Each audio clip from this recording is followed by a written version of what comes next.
Hello viewers, welcome to our channel story Paradise. ఈరోజు మన story name పక్కింటి అమ్మాయి. ఏ cute love story. Story writer వెన్నెల తార, story narrator Kalyani Vikram. Part 2. తన పేరు తెలుసుకునే సమయానికి ఒక పెద్ద ఘోరం జరిగిపోయింది. అదే నా మొబైల్ రింగ్ అవ్వడం. చూస్తే ఆఫీస్ నుంచి కాల్ వస్తుంది. ఎత్తకపోతే బాగుండదని పక్కకు వెళ్ళి కాల్ మాట్లాడాను. మా ఆఫీస్కి కొత్త ఎండి గారు వస్తున్నారంట. వెంటనే రమ్మని ఫోన్ చేశారు మా మేనేజర్ గారు. ఇక చేసేదేం లేక సరే అని చెప్పి మళ్ళీ కిచెన్లోకి వెళ్ళాను. ఆ అమ్మాయి ఇంకా అమ్మతో ఏం మాట్లాడుతుందో అని. అప్పటికే తను వెళ్ళిపోయింది. తన పేరు తెలుసుకుందామంటే వెధవ ఫోను ఇప్పుడే రావాలా? అబ్బా, ఇప్పుడు ఏం చేయాలి? అసలు తన పేరేంటో ఒకసారి అమ్మని అడిగితే? అమ్మో వద్దులే, ఆ అమ్మాయి పేరు నీకెందుకు అని అడిగితే ఏం చెప్పాలి? పోనీ నేనే ఒకసారి వాళ్ళ ఇంటికి వెళ్ళి పరిచయం చేసుకుంటే? అమ్మో అస్సలు వద్దు. అసలే తను ఒంటరిగా ఉంటుంది. నేను వెళ్తే ఎవరైనా చూస్తే తప్పుగా అనుకుంటారు. ముందే పాడు సమాజం. పాము అంటే పడగ అనే రకం. మరి ఎలా తన గురించి తెలుసుకోవడం? చెల్లి ఉందిగా, తనతో చెప్తే తనే చూసుకుంటుంది. నేను నైట్కు బెంగళూరు వెళ్ళాలి. తొందరగా అన్నీ సర్దుకుంటే తొందరగా వెళ్ళొచ్చు. అయినా కొత్త ఎండి రావడం ఏంటి సడన్గా? వచ్చేది అమ్మాయా అబ్బాయా? వచ్చేది ఏ ఆంటీనో అంకులో. పోనీలే, ఇంకో 20 రోజులు ఉండి నా జాన్ కోసం మళ్ళీ లీవ్ పెట్టి వచ్చేస్తా అని తన ప్రయాణానికి అన్నీ ప్యాక్ చేసుకుంటాడు సూర్య. అమ్మా అమ్మా, ఒకసారి ఇలా రా. ఏంట్రా, ఏమైంది? ఎందుకు అరుస్తున్నావు? ఇక్కడే ఉన్నాను, మెల్లిగా పిలవచ్చు కదరా. అబ్బా సరే అమ్మా, ఒకసారి నేను చెప్పేది విను. ఈరోజు రాత్రికి నేను బెంగళూరు వెళ్ళాలి. రేపు ఆఫీస్కి కొత్త ఎండి గారు వస్తున్నారట. ఇందాక ఫోన్ వచ్చింది. అయ్యో అదేంట్రా, మొన్నే కదా వచ్చావు, మళ్ళీ వెళ్ళిపోతావా? ఇంకో 4 రోజులు ఉండు నాన్న. అమ్మా, నేను వెళ్ళేది ఆఫీస్కి, హాస్టల్కి కాదు. ముందే రేపు కొత్త ఎండి వస్తున్నారు. వాళ్ళు వచ్చినప్పుడు నేను లీవ్లో ఉంటే నా జాబ్ పోతుంది. సరే నాన్న, మీ నాన్నగారు వచ్చే టైం అయింది.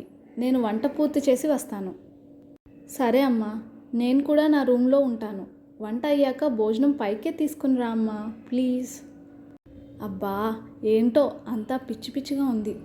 నచ్చక ఒక అమ్మాయి నచ్చింది. వారం రోజుల నుండి కనీసం తన ఊరు పేరు కూడా తెలుసుకోలేకపోయాను. నా అంత వెర్రి వెంగలప్ప ఎక్కడా ఉండడేమో అని నా మీద నాకే కోపం వచ్చింది. పోనీలే, నేను వెళ్ళే వరకైనా తనని దూరం నుంచి చూస్తాను అని వెంటనే బాల్కనీలోకి వెళ్ళాను, తను కనిపిస్తుందేమో అని. నా అదృష్టం కొద్దీ తను అప్పుడే మొక్కలకు నీళ్లు పోస్తుంది.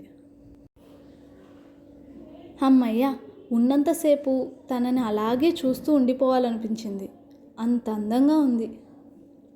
తెల్లని మేని ఛాయ, పెద్ద పెద్ద కాటుక కళ్ళు, చీకటి కన్నా నల్లనైన కురులు, చిట్టి చిట్టి ఎర్రని పదాలు. అమాయకమైన తన చూపు నాకు చాలా నచ్చింది. ఆహా ఏమి అందం!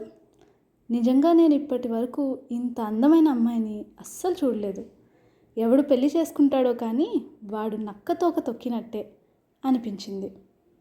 అయినా నేను ప్రేమించిన అమ్మాయిని నేనే కదా పెళ్లి చేసుకునేది. మనసులో నాకు అమ్మాయి చాలా నచ్చింది. పెళ్ళంటూ చేసుకుంటే తన్నే చేసుకోవాలి.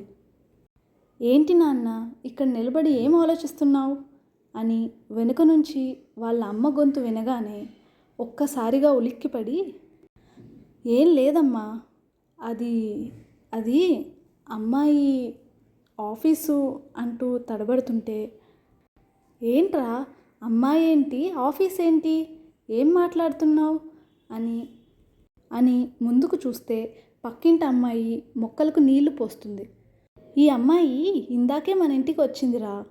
పాపం చాలా మంచి అమ్మాయిలా ఉంది. పాయసం కూడా తెచ్చింది. ఆగు, నీకు కూడా తెస్తాను అని వెళ్తున్న అమ్మను ఎలాగో ధైర్యం చేసి తన పేరేంటమ్మా అని అడిగాను. అంతే, ఒక్కసారిగా నా ముందుకు వచ్చి నీకెందుకు ఆ అమ్మాయి పేరు అని కొంచెం కోపంగా అడిగింది. నాకు భయంతో చెమటలు పట్టాయి. ఏం చెప్పాలో అర్థం కాలేదు. ముందే అమ్మకు ప్రేమ పెళ్ళిళ్ళు నచ్చవు. నేను వేరే అమ్మాయిని చూసినా నచ్చదు. తను చూసిన అమ్మాయినే పెళ్లి చేసుకోవాలని ఎప్పుడో కండిషన్ పెట్టింది. మళ్ళీ అడిగింది, అమ్మాయి పేరు నీకెందుకు అని. నేను ఏం చెప్పాలో తెలియక దిక్కులు చూస్తున్నాను. అప్పుడే దేవుళ్ళ వచ్చాడు మా నాన్న. అమ్మని పిలవగానే పరుగున వెళ్ళింది నాన్న దగ్గరికి. అమ్మయ్య అని గట్టిగా ఊపిరి పీల్చుకున్నా. మళ్ళీ అడిగితే ఏం సమాధానం చెప్పాలని ఆలోచిస్తూ అమ్మ కిందికి వెళ్ళగానే మళ్ళీ ఒకసారి ఆ అమ్మాయిని చూడాలనిపించి వెనక్కి తిరిగి చూశాను. అటువైపు తిరిగి ఫోన్ మాట్లాడుతుంది.